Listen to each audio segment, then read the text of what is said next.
민주당이 이재명 대표가 밝힌 준연동형 비례대표제 유지를 만장일치로 추인했습니다. 국민의힘은 운동권과 개딸의 선거 연합이라며 공세 수위를 높이고 있습니다. 여야 공관위가 공천 부적격자 판정과 경선 단수 지역을 발표하며 공천 작업에 속도를 내고 있습니다. 설 연휴 이후 컷오프 윤곽이 본격 드러날 것으로 보입니다. 민주당의 통합 비례정당 추진에 제3지대 신당들이 반칙공조라며 반대 목소리를 높이고 있습니다. 새로운 미래 합류를 거부한 조응천, 이원욱 의원은 통합공관위 구성을 제안했습니다.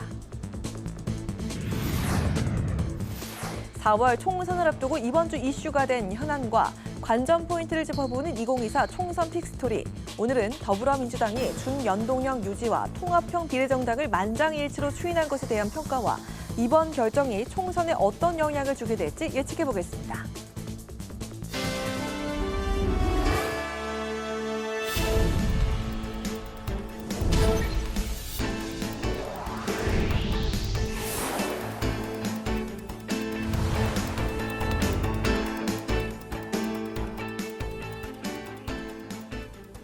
여러분 안녕하십니까? 2월 6일 화요일 국회 라이브 6 시작하겠습니다.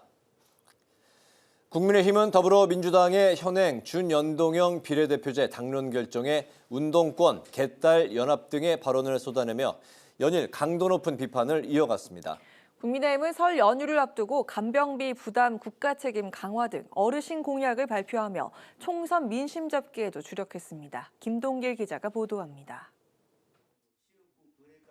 국민의힘은 민주당의 현행 준연동형 유지 당론은 운동권 정당과 손잡고 의회 독재를 계속해 나가겠다는 선언이라고 비판했습니다.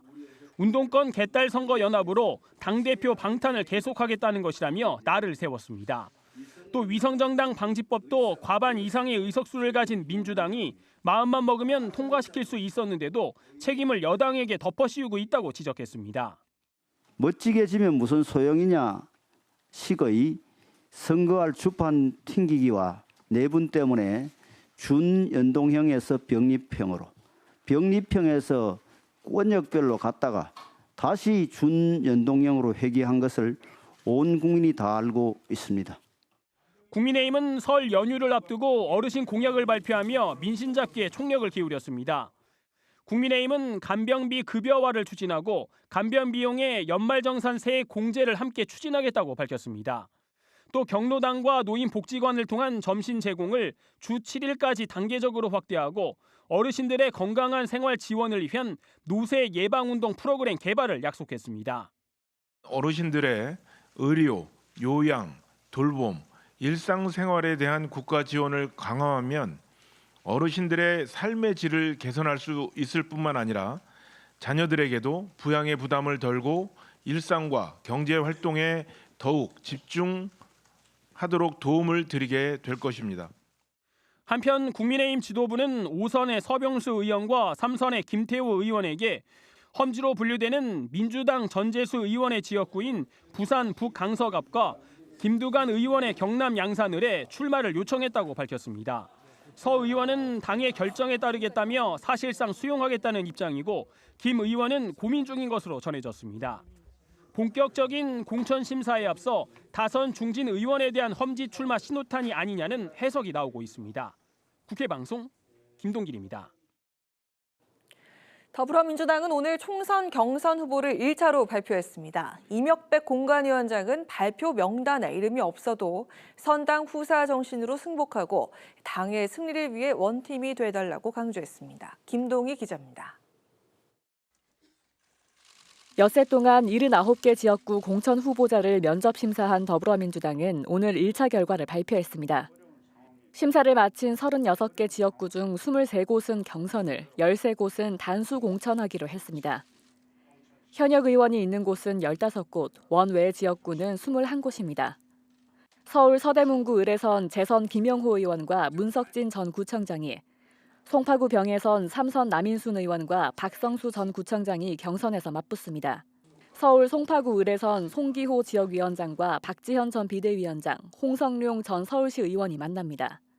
단수 공천 후보로는 공주부여 청양군의 박수현 전 청와대 국민소통수석과 천안 태안군의 조한기 전 청와대 의전비서관 등이 뛰게 됐습니다. 임혁백 공천관리위원장은 발표된 후보들이 민주당 총선 필승을 위한 선봉장이라고 강조했습니다. 또 이번 공천은 혁신과 통합의 공천이자 명예혁명 공천으로 완성될 것이라며 올드보이 용퇴도 시사했습니다. 1차 공천 심사 결과 발표 명단에 들어가 있지 않는 선배 정치인분들은 후배들을 위해 길을 터줄 수 있도록 책임 있는 결정을 해 주시길 다시 한번 부탁드립니다. 윤석열 검찰 정권의 탄생의 원인을 제공하신 분들 역시 책임 있는 자세를 보여주시기 바랍니다. 현역 의원 평가 하위 20% 통보는 이의제기 기간 확보를 위해 설 이후로 미뤘다고 밝혔는데 통보 여파로 인한 탈당 가능성엔 선을 그었습니다. 탈락하더라도 원팀이 돼서 당의 승리를 위해서 같이 헌신하겠느냐. 그랬을 때 한 번도 빠짐없이 전신 전력을 다해서 후보를 돕겠다고 다들 맹세하고. 공관위는 2차 경선과 단수 지역도 설 연휴 이후에 발표할 계획입니다. 한편 민주당은 의원총회에서 준연동형 비례대표제를 유지하고 통합형 비례정당을 추진하는 방안을 만장일치로 통과시켰습니다. 민주당은 통합형 비례정당 창당을 위해 오늘 첫 회의를 열고 실무 준비에 들어갔습니다. 국회 방송 김동희입니다. 제3지대는 민주당이 비례대표를 위한 위성정당 창당 계획을 밝힌 것을 두고 비판의 목소리를 높이고 있습니다. 이낙연 새로운 미래 공동대표는 반칙의 공조라 지적했고 양양자 개혁신당 원내대표는 검수완박 2탄이라고 비판했습니다. 한규미 기자의 보도입니다. 이낙연 새로운 미래 공동대표는 민주당의 준위성정당 창당 추진에 반칙의 공조라고 강하게 비난했습니다. 이 대표는 위성정당이 제3의 목소리를 양당 카르텔 안에 편입시키는 것이라고 우려했습니다. 실제로 그렇게 말했잖아요. 이재명 대표가. 저쪽에서 반칙하니까 우리도 반칙하죠. 예. 네, 반칙의 공조지요. 그런데 위성정당이란 건 꼼수이지요. 속임수 아닌 것처럼 하는 것 아닙니까? 양양자 개혁신당 원내대표도 고 김대중 노무현 전 대통령도 위성정당에 찬성했을까 반문하며 거대 양당을 함께 비난했습니다. 준위성 정당을 말씀하셨는데 저는 검수완박의 2탄이라고 보여주고요. 그리고 꼼수다 이런 생각이 드는데 지금 이제 국민의힘도 그렇고 더불어민주당도 그렇고 4년 전에 그 꼼수 행위를 똑같이 하겠다는 거 아니에요? 그래서 녹색정의당은 병립형 회기가 아니라는 점에서 최악은 피했지만 위성정당 방침에는 유감의 뜻을 밝혔습니다. 한편 금태섭 새로운 선택 공동대표는 총선에서 정치 1번지라 불리는 종로에 출마하겠다고 선언했습니다. 금 대표는 종로는 거대 양당 기득권 정치를 뛰어넘는 새로운 도약대 같은 곳이라며 그 누구의 텃밭도 아닌 종로에서 대한민국 정치를 바꾸겠다고 말했습니다. 새로운 미래와 공동창당을 준비하다 이탈한 이원욱 조홍천 의원은 제3지대 빅텐트를 위해 통합공천관리위원회 구성을 제안했습니다.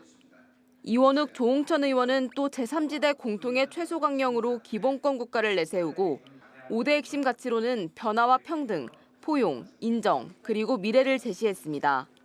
국회 방송 한규미입니다. 22대 국회의원 선거가 64일 앞으로 다가오면서 여야의 공천 작업도 속도감 있게 진행되고 있는데요. 앞으로의 여야 공천 일정을 이소희 기자가 정리했습니다.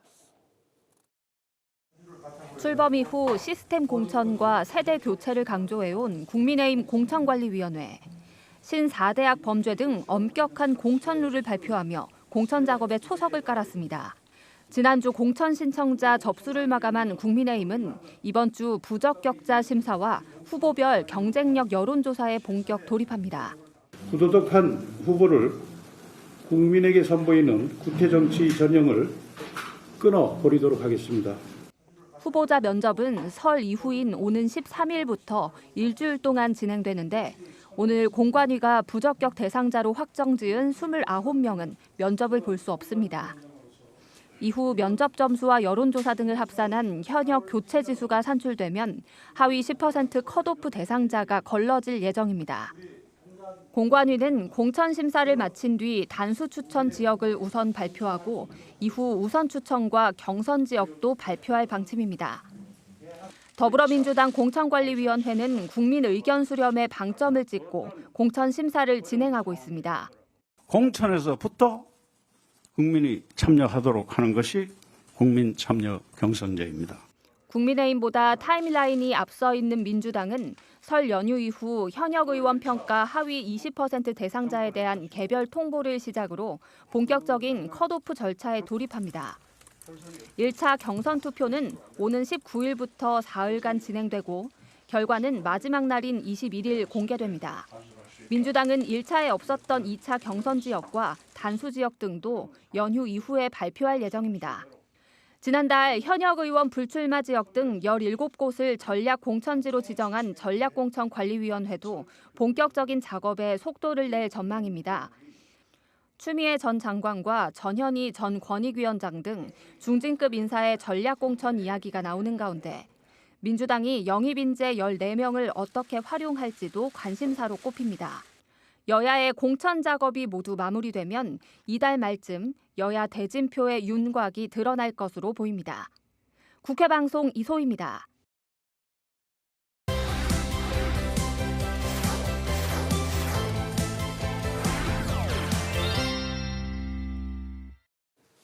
네, 오늘은 이슈픽 서원한 객원 기자와 함께 이재명 더불어민주당 대표의 준연동형 선거제 방침 확정 이후 복잡해진 여야 행보 그리고 제3지대 소수 정당들의 셈법을 따져보겠습니다. 서 기자 어서 오십시오. 네, 안녕하십니까? 네, 어제 이재명 대표가 준연동형 비례대표제 유지 방안을 언급한 이후에 오늘 민주당 내 당론 확정을 위한 의원총회가 열렸는데 결국 민주당이 만장일치로 준연동형 비례대표제를 당론으로 이제 채택을 했네요.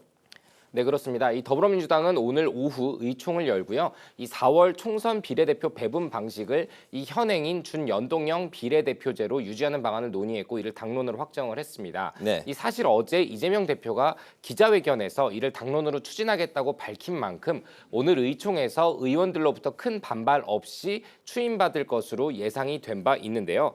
이 원래 민주당은 전통적으로 이 표의 등가성을 존중하는 이 연동형제를 이상적인 정치 모델로 보고 추구해 왔었습니다.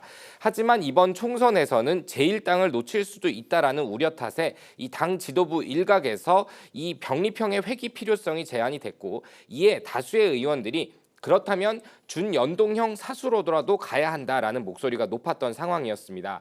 이 이재명 대표 역시 의원총회에서 이 정말로 결정이 어려웠다. 저도 제가 어떤 결정을 내릴지 몰랐다라고 말했을 정도였는데요. 네. 이 이재명 대표가 병립형으로 회귀를 선택하지 않고 이 준연동형 유지를 선택한 것은 이 정치개혁의 명분을 지키는 동시에 이 윤석열 정부에 대한 심판론으로 야권 단일 대우 구도를 만들어서 실리도 챙기기 위한 선택을 했다라는 분석이 나옵니다. 그리고 이틀 앞인 4일이죠. 이 문재인 전 대통령을 만난 건 역시 이 결정에 영향을 줬다는 분석이 나오는데요. 이 당시 문 전 대통령은 우호적인 제3세력들까지 힘을 모아서 상생의 정치로 나아갈 수 있다면 이 차기 대선에서도 전화위복의 괴기를 만들 수 있다라고 당부를 했는데 이는 문 전 대통령이 사실상 이 준연동형 비례대표제 유지와 연합 비례정당 창당에 찬성한 것이고 이런 분위기를 종합해서 이재명 대표가 이 민주당 내 통합을 중시하는 리더십을 보여준과 동시에 실리도 얻는 준연동형을 선택했다라는 평가가 나옵니다. 네, 그동안 국민의힘이 이재명 대표에게 이제 거듭 입장을 정해라 이렇게 이제 촉구했던 상황인데 입장을 정한 뒤에는 병립형으로 가야 된다 이렇게 또 이제 비판을 쏟아내고 있습니다. 그러면서도 이제 비례 위성정당 발기인 대회도 이제 진행을 동시에 하면서 모든 가능성을 열어두고 이제 대비를 하는 것 같아요.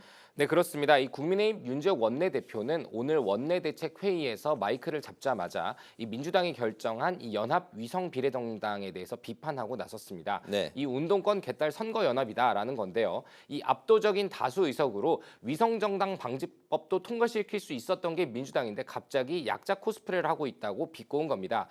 그렇게 비판하는 국민의힘, 현재 위성정당 창당 역시 준비 중입니다. 지난달 온라인상에서 위성정당인 국민의 미래 창당 발기인대회를 열고 창당 절차에 본격적으로 착수를 했습니다. 하지만 국민의힘의 입장은 여전히 이 병립형으로의 회귀가 플랜 A고요. 위성정당 창당은 플랜 B 차원의 대응이라는 겁니다. 이 국회 정치개혁특별위원회 여당 간사인 김상훈 국민의힘 의원은요. 오늘 한 라디오에 출연해서 우리는 권역별로 병립형 비례대표제를 이미 하기로 결정을 했었는데 5개월이 지나도록 민주당이 결정을 못하고 있었기 때문에 플랜 B의 차원에서 위성정당 준비를 해왔던 것이다 라고 해명을 했습니다. 또 준연동형 대비를 하고 있지만 그냥 받아들이지는 않겠다는 계획이기도 한데요. 이 준연동형제를 국민의힘에서 왜 받아들이지 않느냐는 이 질문에 대해서 김 의원은 총선만 잘 치르자는 이 떴다 방식 연합정당은 의미가 없다라면서 일단은 병립형을 앞세워서 민주당과 협의할 것을 시사했습니다. 네, 일단 이제 셈법이 가장 복잡해지는 게 제3당을 노리고 있는 소수 정당들일 것 같은데요. 일찌감치 그 민주당의 준연동형 위성정당을 제안을 했던 소수 정당들도 있었는데 비례 의석을 노린 이낙연, 이준석 신당들은 가능 의석을 또 이제 계산해 보지 않을 수 없는 그런 이제 상황이 됐습니다. 제3지대 입장에서는 병립형 회귀 결정보다는 현재의 이 결정이 민주당의 이 결정이 더 나은 게 아닌가 그런 생각이 드는데 어떻습니까? 네, 이 준연동형 비례제로 가게 될 경우에요. 지지율을 3%만 받으면 한석 가력을 확보할 수가 있고요. 네. 또 민주당은 소수 정당을 배려한다는 차원에서 권역별로 3% 이상씩만 각각 받으면 최소 3석을 보장하는 모델도 이미 제안을 한 바 있습니다. 네. 하지만 거꾸로 민주당이 이 반윤 연대를 내세운 위성정당 연합도 함께 제안을 했기 때문에 거꾸로 셈이 조금 더 복잡해졌습니다. 왜냐하면 지지 세력이 어디를 기반을 하고 있는지 또 정당의 지지표를 얼마나 받아낼 수 있는지가 결국 이 의석의 관건이 될 것이기 때문인데요. 이 용해인 의원이 주도를 하고 있는 기본소득당과 열린민주당 또 사회민주당이 참여하고 있는 선거연합정당의 이 새 진보연합은 민주당이 제시한 이 비례연합정당에 참여할 것으로 예상이 나옵니다. 네. 또 녹색정의당 역시 참여 가능성이 거론이 되고 있는 상황이고요. 반면 이 조국신당의 경우 민주당 내에서도 우려하는 의견들이 있기 때문에 실제로 합류할 수 있을지는 조금 지켜봐야 될 것 같습니다. 반면 정의당과 진보당은 각자의 깃발을 들고 유권자의 판단을 받을 가능성이 점쳐지는 상황입니다. 그리고 말씀하신 것처럼 무엇보다 이 관심을 끄는 것은 이 이낙연 새로운 미래 공동대표와 이준석 개혁신당 대표의 선택이겠죠. 이 호남 지역의 지지를 노리는 이낙연 대표는 이 민주당의 결정에 기존 양당 독점 정치 구조를 극대화하는 망국적 발상이다라고 비판을 했거든요. 반면 이 2030 남성이라는 세대 지지를 받고 있는 이준석 개혁신당 대표는 이 개혁신당을 존속 정당으로 두고 어떤 정당과도 분담할 수 있다라면서 이 준연동형에 맞는 대응 전략을 내놓을 가능성도 시사했습니다. 오늘 금태섭 이 새로운 선택 공동대표가 서울 종로 출사표를 냈고 또 이낙연 신당으로부터의 합류를 거부한 조응천, 이원욱 무소속 의원이 이준석 대표에게 러브콜을 했고 이준석 대표도 이 러브콜에 화답을 했는데요. 이 반윤 또 반민주당의 기치를 내걸고 이 소수 정당들 신당들이 출범한 만큼 이 비례의석에서 유의미한 성과를 얻으려면 조금이라도 더 큰 텐트가 필요하다는 분석이 나오는데 이제부터 이 제3지대의 셈과 이 움직임은 본격화될 것 같습니다. 네, 말씀만 들어도 굉장히 복잡하게 돌아가고 있군요. 제3지대 안에서도 여러 유불리에 따라서 갈리고 있는 그런 이제 상황인데 다음 이슈로 넘어가 보겠습니다. 드디어 내일 윤석열 대통령의 대담이 방송이 되는 날입니다. 내일 오후 10시, 밤 10시가 되겠죠. 100분 편성으로 KBS에서 이제 방송이 되는데 KBS 공식 홈페이지에 이게 편성이 됐다고요. 네, 그렇습니다. 내일 오후 밤 10시죠. 그리고 100분 편성으로 윤석열 대통령이 KBS에 출연해서 이 신년 대담을 밝힙니다. 특별 대담, 대통령실을 가다라는 제목의 특별 편성인데 이미 지난 4일 이미 녹화가 촬영된 부분이고요. 이번 대담에서 윤 대통령은 국정 현안은 물론이고요. 부인인 김건희 여사를 둘러싼 이 명품 가방 수수 논란에 대해서도 직접 입장을 표명했다고 합니다. 이 2시간가량 녹화를 해서 100분 편성이니까요. 거의 대부분 나가는 셈이기도 한데요. 2022년 8월 17일 이 취임 100일 기자회견을 진행한 후 약 1년 6개월 동안 기자회견을 하지 않았습니다. 네. 1년 6개월 만에 이뤄지는 것 역시 기자회견은 아니고 대담인데 이 국정 운영에 대한 소회와 함께 올해 들어서 9차례 진행된 이 민생 토론회에서 언급된 각종 정책에 대한 추진 방향도 밝힌다고 합니다. 특히 관심이 쏠리는 것은 대담에서 결국 윤 대통령이 김 여사의 명품 가방 수수 논란에 대해서 어떤 입장을 내놓는가겠죠. 이 윤 대통령은 가방을 건넨 최재형 씨가 이 김 여사 선친과의 인연을 내세워서 접근했다는 취지로 설명을 했다고 하고요. 이 여권에서는 김 여사 사태에 대해서 직접적인 사과보다는 이 국민들에게 심려를 끼쳐서 송구하다는 정도의 메시지를 내놓는 것이라는 전망이 나오고 있습니다. 네, 설 연휴 직전에 이루어지는 대통령 대국민 신년 대담이기 때문에 여야 모두 촉각을 곤두세울 수밖에 없겠네요. 네, 그렇습니다. 이 문화일보 여론조사 결과를 한번 살펴보겠습니다. 현재 이 윤석열 대통령의 국정수의 긍정평가는 34% 정도고요. 네. 한동훈 위원장에 대한 긍정평가는 45% 수준입니다. 이 반면 이재명 대표의 긍정평가는 36% 정도거든요. 반면 이 김 여사 명품백 수수 의혹에 대해서 어떻게 대응하는 것이 가장 적절한가라는 질문에 대해서는 김 여사가 직접 사과해야 한다라는 응답이 40%, 대통령이 직접 설명해야 한다는 응답이 31%였습니다. 10명 중 7명꼴로 이 김 여사의 사과 혹은 윤 대통령의 해명과 설명을 요구하고 있는 상황이죠. 다른 조사 결과도 좀 보겠습니다. 이 뉴스토마토의 여론조사 결과에 따르면요, 이 4월 총선에서의 정당 지지도는 국민의힘이 38.2%, 더불어민주당이 43.8%로 나타났습니다. 이 오차범위 밖에서 민주당이 앞서는 그런 상황입니다. 결국 이를 통합적으로 정리하면 윤석열 대통령이 가장 인기가 없는 상황인데요. 또 이는 한동훈 위원장의 지지율보다 낮은 국민의힘 지지율로도 연결이 되고 있다라는 분석이 나옵니다. 총선을 앞두고 이 국민의힘 지지율이 계속 박스권에 묶여 있는 것은 이 윤석열 대통령, 특히 김건희 여사 리스크 관련 때문이라는 게 공중의 분석인데, 문제는 대통령실도 이를 인지하고 있다는 겁니다. 이 2년 연속 김건희 여사와 함께 찍었던 설 연휴 인사 영상 역시 이번에는 김 여사 없이 직원들과 함께하는 합창으로 대신했죠. 이 문제는 여전히 곱지 않은 시선들이겠죠. 특히 라이브가 아니라 사전 녹화 대담이라는 것에 대해서 진중권 광운대 교수는 짜고 치는 고스톱이다라고 비판하기도 했거든요. 결국 이 내일 대담에서 윤 대통령이 이 향후 김건희 여사 관련된 리스크에 대해서 어떻게 설명을 하고 또 제2부속실 설치 등 어떤 조치들을 통해서 이 중도층들이 납득할 만한 허심탄회한 설명과 입장을 내놓는지가 이번 총선에 영향을 끼치는 작지 않은 변수가 될 것으로 보입니다. 네, 내일 밤 10시 KBS죠? 네, 그렇습니다. 네, 오늘 이슈픽 서완한 개원 기자와 함께했습니다. 오늘 말씀 잘 들었습니다. 고맙습니다.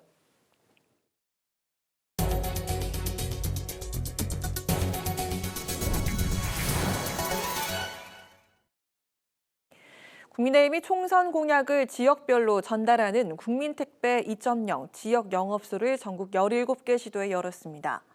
유이동 정책위 의장은 오늘 오전까지 전국 각지에서 들어온 정책 주문건이 2,200건을 넘었다고 밝혔습니다. 국민택배 1호 사원을 자처한 한동훈 비상대책위원장은 지난주 지역 격차 해소 공약을 발표한 바 있습니다. 홍익표 더불어민주당 원내대표가 국민의힘을 향해 조정훈 의원을 국회 법제사법위원회에서 사임시켜야 한다고 촉구했습니다. 홍 원내대표는 시대 전환이 국민의힘에 흡수합당한 지 40여일이 지났지만 법적 절차를 핑계 삼아 조정훈 의원은 여전히 법사위에서 비교섭단체 몫을 차지하고 있다고 말했습니다. 홍 원내대표는 조 의원을 향해 새로운 변화를 만들고자 했다면 구태 정치를 해선 안 된다며 각성을 촉구한다고 말했습니다. 개혁신당이 이혼에 책임이 있는 배우자를 상대로 재산의 최대 50%까지 위자료를 더 물릴 수 있도록 하는 징벌적 위자료 제도를 도입하겠다고 발표했습니다. 김용남 개혁신당 정책위 의장은 징벌적 위자료 제도 도입으로 파탄의 책임이 없는 상대 배우자는 피해를 더욱 두텁게 배상받을 수 있을 것이라고 강조했습니다. 개혁신당은 또 이혼을 청구할 수 있는 사유 중 하나로 3년 이상 별거가 계속되는 경우를 규정에 추가해 사실상 파탄이 난 혼인관계를 해소함으로써 당사자들이 새로운 삶을 살 수 있도록 해야 한다고 취지를 설명했습니다. 국회 입법조사처가 8촌 이내 근친혼이 금지되는 현행 규정을 축소시켜 허용 범위를 확대하는 방안을 검토해야 한다고 밝혔습니다. 2022년 헌법재판소는 근친혼 금지 규정에 대해 혼인의 자유를 침해했다고 판단했는데 김명수 한국형사법무정책연구원 박사는 사회 변화와 해외 사례 그리고 유전학적 증거가 없다는 점을 들어 축소 필요성을 설명했습니다. 입조처는 근친혼을 법률 성립조차 되지 않는 당연 무효 사유가 아닌 취소 사유로 완화하는 등의 개선 방안을 모색하고 입법 지원에도 반영할 예정이라고 밝혔습니다.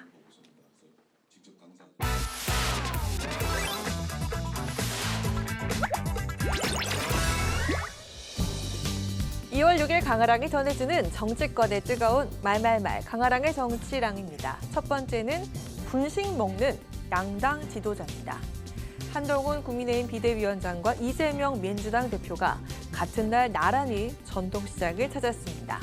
한동훈 위원장은 험지인 서울 동대문구에 위치한 경동시장을 찾았고 이재명 대표는 텃밭인 광주 양동시장을 찾아서 지지층 결집에 나섰습니다.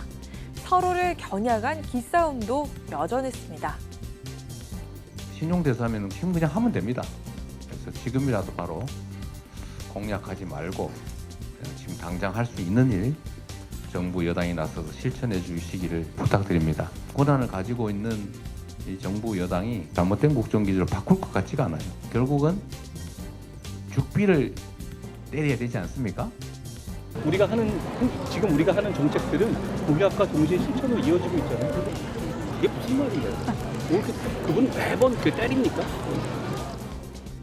한 위원장은 온누리 상품권과 현금으로 곶감, 건어물, 과일, 젓갈, 견과류, 생닭 등을 직접 구입하고 상인들과 대화를 나누는가 하면 번데기와 오뎅을 즉석에서 사 먹기도 했고요.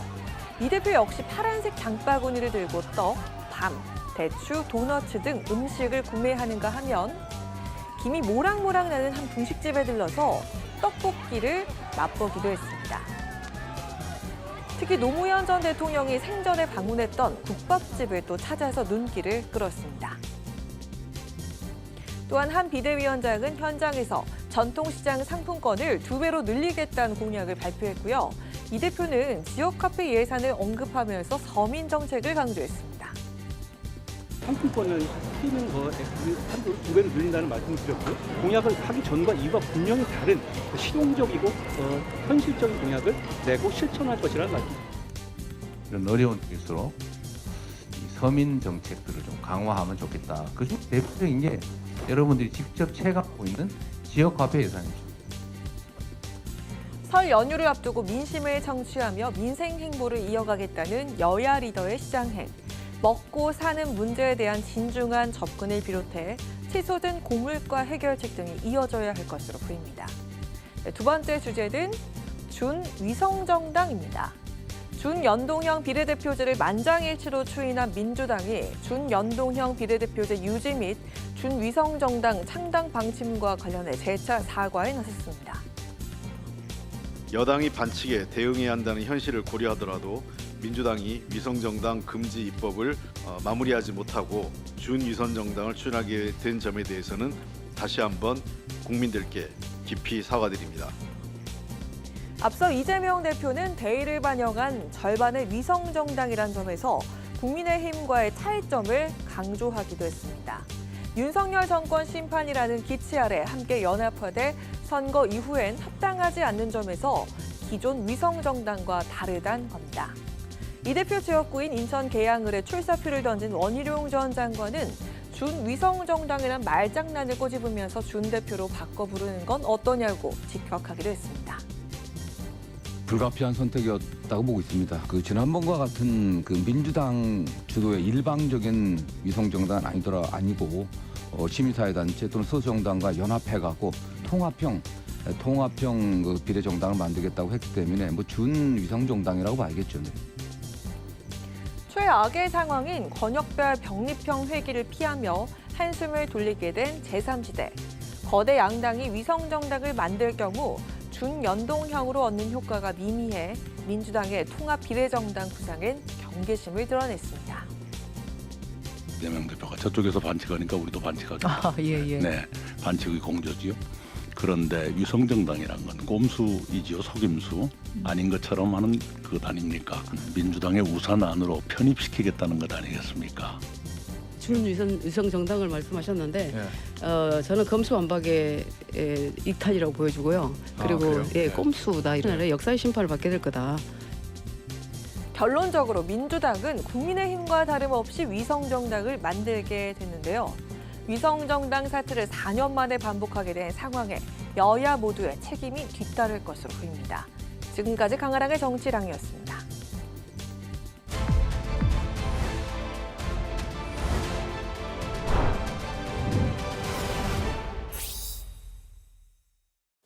(22대) 총선을 앞두고 이번 주 가장 이슈가 된 현안과 관전 포인트를 짚어보는 총선 픽스토리. 김영준 배재대 석좌 교수, 유영화 한국외대 초빙 교수 두 분과 함께하겠습니다. 어서 오십시오. 안녕하세요. 안녕하십니까. 안녕하세요. 네, 오늘은 더불어민주당이 준연동형 유지와 통합형 비례정당을 만장일치로 채택한 것에 대한 평가와 제3지대가 통합 공관위를 통해서 빅텐트를 구축할 수 있을지 자세히 분석해 보겠습니다. 네. 더불어민주당이 준연동형 유지 그리고 통합형 비례정당을 추진하기로 당론으로 만장일치로 결론을 내렸는데요. 앞서 이재명 대표는 위성정당을 막지 못한 것에 대해서 사과를 하면서 그 책임은 국민의힘에 또 전가를 했었습니다. 민주당의 이번 결정 어떻게 보셨는지요? 일단 준연동형 비례대표제가 굉장히 복잡하고 이해하기 힘든 거는 맞잖아요. 근데 두 가지 문제점을 그동안 지적을 받았거든요. 첫 번째는 우리가 투표를 할 때 되면 유권자는 내가 던진 한 표가 어떻게 작용될지를 보통 생각하고 투표를 하잖아요. 과거 같으면 지역구 투표할 때는 A 정당에다 찍고 또 그래서 비례대표 찍을 때는 B 정당이나 찍겠다. 왜냐하면 내가 좋아하는 정당이 지역구 정당 투표를 할 때는 사표가 될 것 같으니까 거대 정당한테 찍고 비례대표 정당 할 때는 제가 좋아하는 정당 이렇게 가능했었는데 이 준연동형 비례대표제는 내가 던진 표가 어떻게 작동되는지를 이해하기 굉장히 어려워요. 지금 이해하신다고 보세요. 제가 선거제도를 30년 연구했는데 저조차도 계산하려고 한다면 굉장히 복잡하단 말이에요. 그런 문제점이 있고 두 번째는 뭐냐면 이게 결국은 위성정당을 만들다 안 만들다 떠나서 준연동형 비례대표제를 할 때 목적이 뭐죠? 소수 정당을 위해서 다당제를 만들어서 양당 체제를 나름대로 좀 막아보자는 건데 결과는 어떻게 됐죠? 양당 체제가 더 강화됐잖아요. 그러니까 위성 정당을 만들어 놓고 나서 나중엔 선거가 끝나면 합당을 해버리니까 그래서 어떻게 됐죠? 이건 진짜 잘못된 제도라고 해서 이재명 대표가 7번이나 위성 정당 방지하는 연동형 비례대표제 약속을 해놓고 이게 마치 국민의힘이 잘했기 때문에 책임 전가를 하는 것에 대해서는 제가 볼 때는 동의하기가 아마 어려울 거라고 좀 보고요. 여전히 이 문제와 관련돼서는 계속해서 문제점이 있는 선거법이기 때문에 글쎄요, 이번 또 할 수 없이 준연동형제도로 가겠지만은 굉장히 기형적이고 굉장히 잘못된 선거 제도를 또다시 이번 선거 총선에서 치러진다는 데 대해서 참 안타깝다는 말씀을 좀 드립니다. 그 민주당의 제안에 대해서 국민의힘 측에선 당대표 방탄을 계속 하겠다는 것이다. 이렇게 얘기를 했습니다.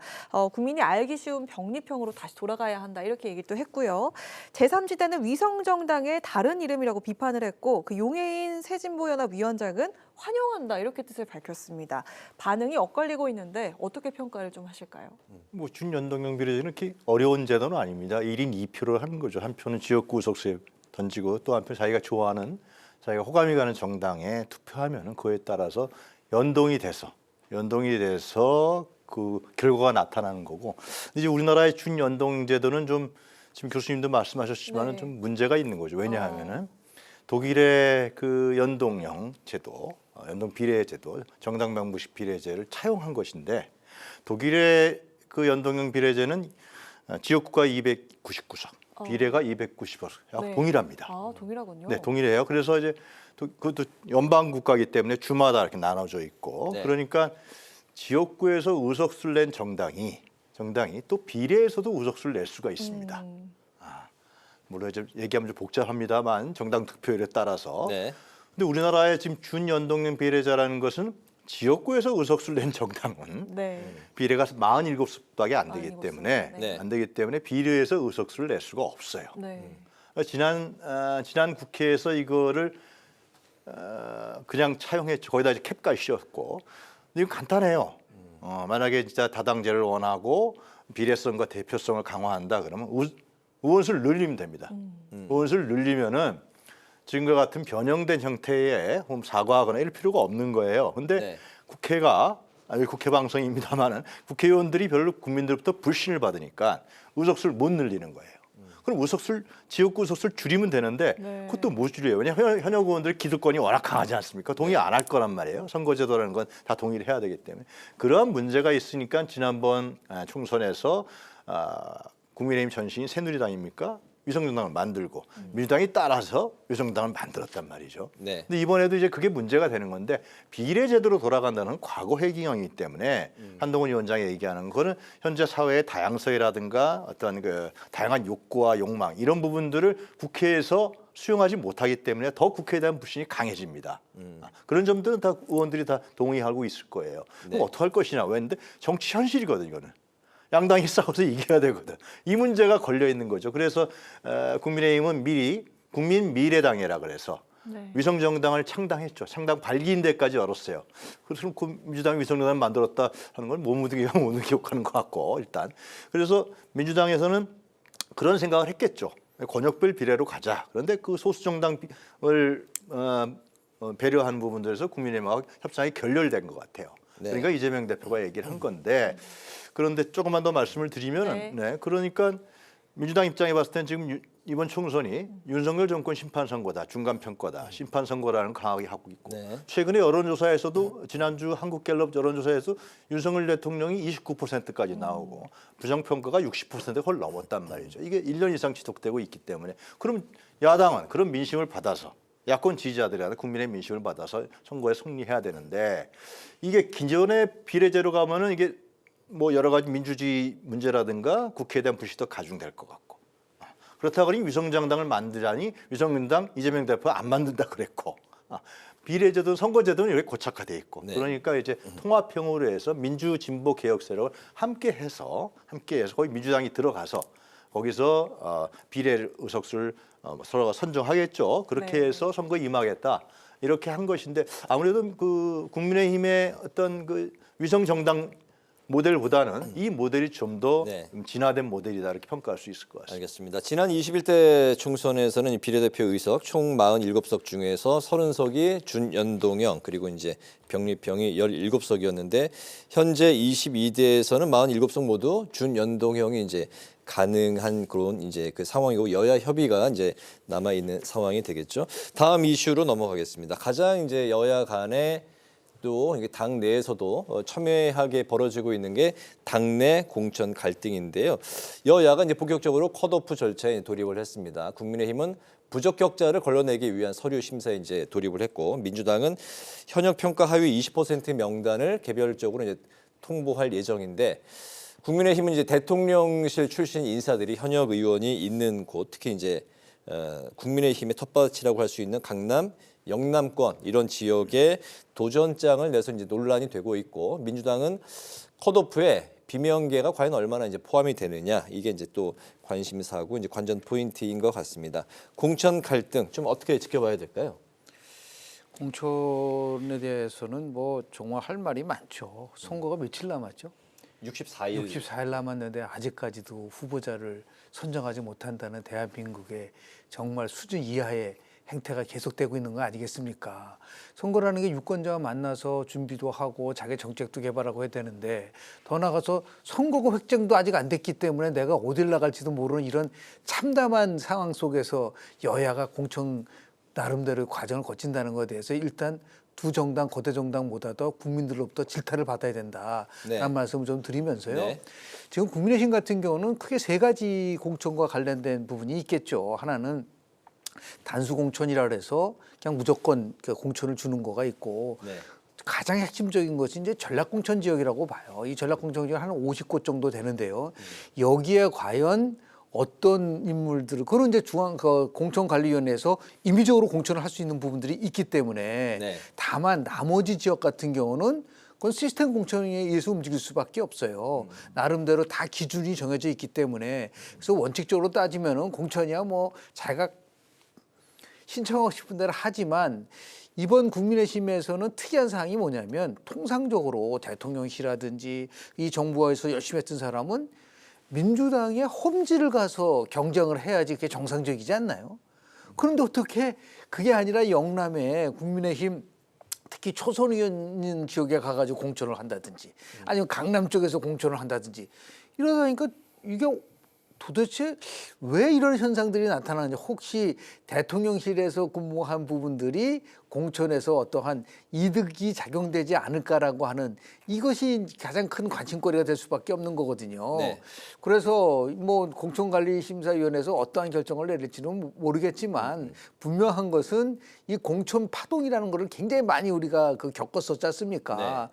그래서 전략공천 지역이라든지 아니면 텃밭 지역에서 윤석열 대통령과 뭐 친분이 있는 이런 분들이 많이 공천을 받으면 그게 또다시 이제 공천 파동의 빌미가 될 수 있다는 그 부분이 있기 때문에 네.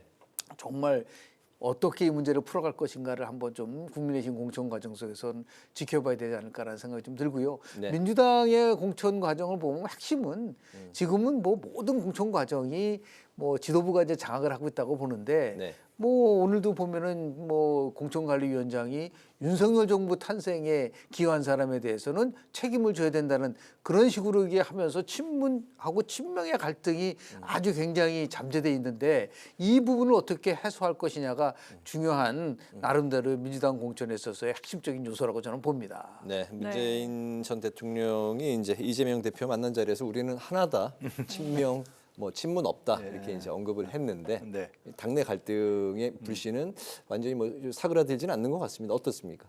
그 민주당은 기본적으로 지금 우리 김형준 교수께서도 말씀하셨지만 정권 교체 정권을 뺏기는데 과거 문재인 정부에서 어떻게 했느냐 이런 부분들에 대한 자성과 성찰은 사실상 잘 안 나오고 네. 그분들이 아직도 국회의원직을 이번에 또 하겠다. 그래서 도전한다. 이런 부분들은 그거는 어떤 과거의 정권 담당자들의 어떤 도덕성에 입각해서 문제가 있는 것이죠. 이명백 교수께서 공관위원장이 지적한 것은 그래야만 새로운 신인들이 새로운 인물 또 새로운 흐름과 방향에 맞는 인물들이 공천을 받아야 유권자들이 이미 문재인 정권은 심판을 받았잖아요. 지난번 대선에서. 그렇기 때문에 새로운 인물과 새로운 사람이 나와야만 경쟁력 있는 사람이 나와야만 이번 총선에서 소기의 성과를 얻을 수 있을 것이다라는 거는 뭐 과거에도 그건 당연했던 거라고 보기 때문에 그것을 구태여 친명 대 비명이라는 프레임보다도 과연 시대적 전환 의미에서 이재명 대표가 있는 상황에서 어떠한 사람들이 임무를 할 거냐. 그건 민주당 입장에 봤을 때는 공관위가 해야 될 가장 중요한 문제라고 생각합니다. 네. 국민의힘은 반면에 이제 말씀하셨지만 왜 대통령실에서 이번에 있었던 사람 장차관 포함해서 한 40~50명 된다 그러더라고요. 왜 영남권만 가느냐. 그건 간단하죠. 수도권 나오면 떨어질 것 같으니까. 여론이 안 좋잖아요. 여론이 안 좋기 때문에 윤석열 정권에 대한 심판론이 워낙 거세고 각종 여론조사에서 윤석열 대통령에 대한 부정 지지율이 계속 올라가고 떨어지지 않고 있단 말이에요. 그러니까 어느 후보가 수도권에 감히 도전을 하겠습니까? 그러니까 영남권으로 몰리니까 기존에 있던 영남권의 중진들이 야 이거 어떻게 해야 되느냐. 그러니까 당에서는 국민의힘 당에서는 좀 밀고 싶죠. 왜냐하면 윤석열 정권이니까 밀고 싶은데 거기에서 다선 의원들이라든가 지역에서 텃밭을 갖고 있는 사람들은 싫다. 라는 부분들이 이제 충돌하고 있는 거죠. 근데 아직은 본격적으로 충돌한 것 같지 않은데 이걸 저 정리하려고 한동훈 비대위원장 정리하려고 하지만 쉽지가 않은 거죠. 왜냐하면 국회의원들은 생명이 국회의원 되는 거거든요. 또 한 번. 그러니까 그런 부분들의 갈등이 아주 공천 파동이 예상된다고 할 수 있습니다. 자, 그 부분 이야기 좀 해볼까 하는데 그 여당 측에서 그 영남권의 중진 희생론이 재점화가 되고 있습니다. 특히 그 5선의 서병수 의원 또 시장도 했는데 그리고 또 3선의 김태우 의원에게 민주당 그 현역 의원 지역구에 출마할 것을 요청을 했고 사실상 좀 받아들이는 그런 분위기인 것 같습니다. 서병수 의원에게는 그 민주당 전재수 의원 지역구인 부산 북강서갑에 그리고 김태우 의원은 경남 양산 을로 옮겨서 그 민주당 김두관 의원을 꺾어달라. 자 이렇게 주문을 했습니다. 험지 전략인데 한동훈 위원장은 좀 더 많은 사람들이 희생을 해야 한다. 이렇게 이야기를 또 했더라고요. 어떻게 보십니까? 전략공천에 대한 부분 연장선에서 보는데요. 비슷한 케이스가 지난 총선에서 대구에서 주호영 의원이 실은 지역구를 옮겨서 당시 김부겸 의원이랑 경쟁을 한 적이 있어요. 삼선을 했는데 네, 삼선. 그 뒤에 다른 지역구로 다른 지역 거죠? 그때는 뭐 네. 거의 4선이었어. 지금 5선이 됐는데요. 네. 지금 서병수 의원이 이제 5선 의원이니까 부산에서 5번 공천을 준다? 이거는 굉장히 나름대로의 특혜라고 볼 수가 있기 때문에 결국은 서병수 의원과 관련된 거는 당 지도부에서 요청한 게 아니라 통보한 거죠. 만약에 안 옮기면 공천 없다. 라고 하는 거를 암시하는 게 아닌가라는 생각이 좀 들어요. 네. 그런 자연스럽게 부산에서 아마 가장 어려운 지역주가 전재수 의원이 나오죠. 네. 그건 과거에 노무현 대통령이 나왔었던 그 지역이거든요. 네. 어렵다고 하니까 거기를 가려면 가고 아니면은 공천에서 배제될 수 있다는 부분들이 있기 때문에 아마 이제 서병수 의원이 고민할 거라고 보고요. 다만 저는 태호 의원 얘기는 조금 다른 것 같아요. 그래요? 본인이 지금 지역구는 무소속으로 나왔다가 된 네네. 지역이고 네. 이분은 원래 처음부터 김해에 있다가 지금 여기서도 물론 3선이라고 하지만 그 지역구에서는 첫 번째 해거든요. 네. 그럼에도 불구하고 삼선 중진, 특히 영남에서 그 낙동강 벨트라는 거를 항상 얘기를 많이 하는데 이 부분이 굉장히 좀 취약합니다. 국민의힘에서는. 네. 그러니까 뭔가 벨트에서 상징적 인물을 공천을 해서 뭔가 무마블을 일으킬 수 있는 그런 의미에서 봤을 때는 당 지도부에서 간곡하게 요청한 부분이라고 좀 보고요. 네. 그리고 이제 김태호 의원 같은 경우는 뭐 국회의원 한 번 더 하는 게 중요한 게 아니고 당을 위해서 어떻게 할 것이냐라고 하는 그 희생에 대한 부분들을 강조한다고 한다면 제가 볼 때는 자연스럽게 네. 아마 그러면 빅 매치가 될 거라고 봐요. 네. 김두관 대 또 같은 경남 도지사를 같이 그러네요. 한 적도 있고요. 네. 그러니까 아마 영남에서의 빅 이벤트를 만들면서 지금 얘기하는 게 한동훈 비대위원장은 이런 거 같아요. 예를 들어서 뭐 이재명은 우리 원희룡 장관, 네. 뭐 김경률은 뭐 지나갔지만 뭐 김민석에서는 뭐 박민식 이런 식으로 아니 뭐 윤희숙과 예를 들어서 임조서 이런 식으로 네. 자꾸만 이 매치를 통해서 총선에 대한 흥행 구도를 만들려고 하는 전략적인 상황이 있기 때문에 그래서 나온 결과가 아닌가 생각을 좀 하게 됩니다. 네, 유 교수님.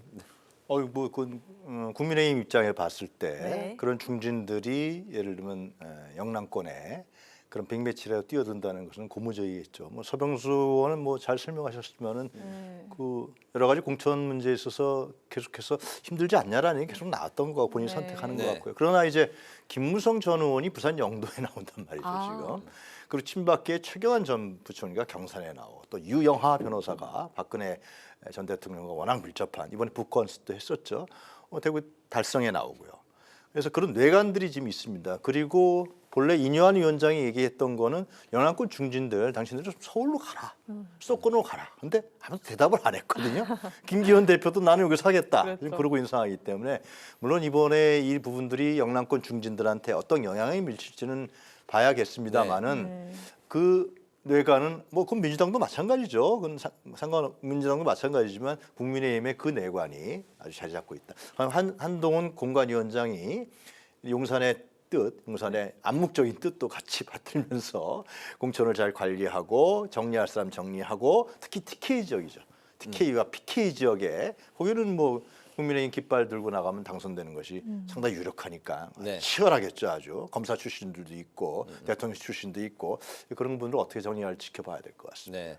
제3지대의 새로운 미래 그리고 이제 미래 대연합 공동 창당 대회에 민주당의 이제 탈당파 이원욱, 조웅천 두 의원이 막판 정말 그 참석하지 않은 것을 두고 다들 이제 깜짝 놀라고 있는데요.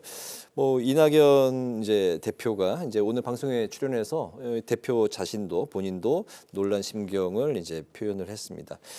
민주당 탈당파들의 내부 분열로 이제 외부에서는 이제 비춰질 수 있는 이런 상황, 과연 이제 좀 봉합될 수 있을까요? 어떻게 보십니까? 일단은 두 분이 계속해서 얘기했던 거는 이제 빅텐트에 대한 부분이었었어요. 그러니까 다시 얘기해서 만약에 자신들이 이제 지금 얘기하는 새로운 미래로 가게 된다고 한다면 이 통합의 주체가 누가 될 거냐에 대한 나름대로의 문제 의식이 있었던 것 같아요. 네. 그러니까 원래대로 하면 차라리 신당을 통합신당이라는 얘기를 많이 했었거든요.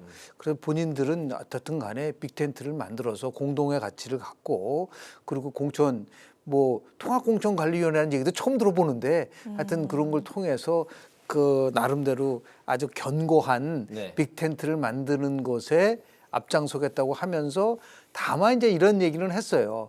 뭐 국민들이 봤을 때는 빅텐트를 해서 뭐 뭐를 추구하려고 하느냐라는 가치에 대한 비판들이 많았거든요. 뭐 반 윤석열, 반 이재명이 가치가 될 수 있나요? 그거 말고 이제 그래도 지금 이제 두 분이 얘기했었던 부분들은 뭐냐면 5대 가치를 얘기하고 뭐 포용도 얘기하고 인정도 얘기하고 역시 비례, 혁신 얘기를 하지 않습니까?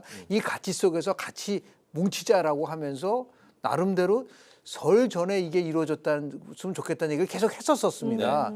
그러니까 여튼 간에 빅텐트에 대한 구상이 아마 설 맞기 이전까지 어떤 가시적인 부분들이 나오지 않는다고 한다면 물 건너가는 게 아니냐라는 생각이 좀 드는데 다만 저는 제가 개인적으로 생각을 할 때는 개혁신당의 입장에서 봤을 때는 준연동형 비례대표제가 채택이 되는 바람에 굳이 빅텐트를 갈 이유가 없다.